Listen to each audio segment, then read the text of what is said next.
esitato momento Giordano, ma poi la palla è tornata ancora ai nostri con Gentile che apre su Fanna. Tiro di Fanna, parata del portiere Turner, il primo tiro a rete.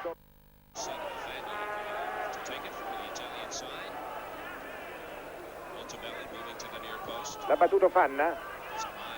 Battistini di testa, ancora Battistini, controcross, Giordano, Bagni, Giordano, Altobelli.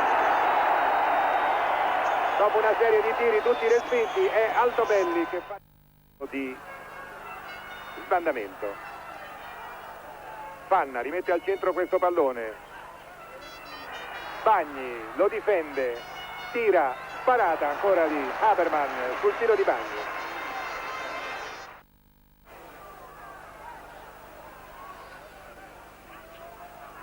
Il lancio di Battistini, Fanna riesce a tirare in un secondo tentativo nel primo. Vrablic, Sweeney e Galli compie una prodezza sul tiro di Sweeney che si era liberato. Sweeney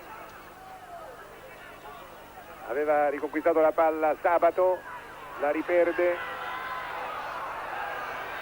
Lenarduzzi, un pallone al centro, il colpo di testa di Massaro. Ancora Vrablic, viene in avanti anche Wilson, palla a seguire di Wilson, alza la palla Sabato, la mette a terra Sweeney, Lenarduzzi, tiro in diagonale di Lenarduzzi, rimessa in gioco di Massaro e arriva Battistini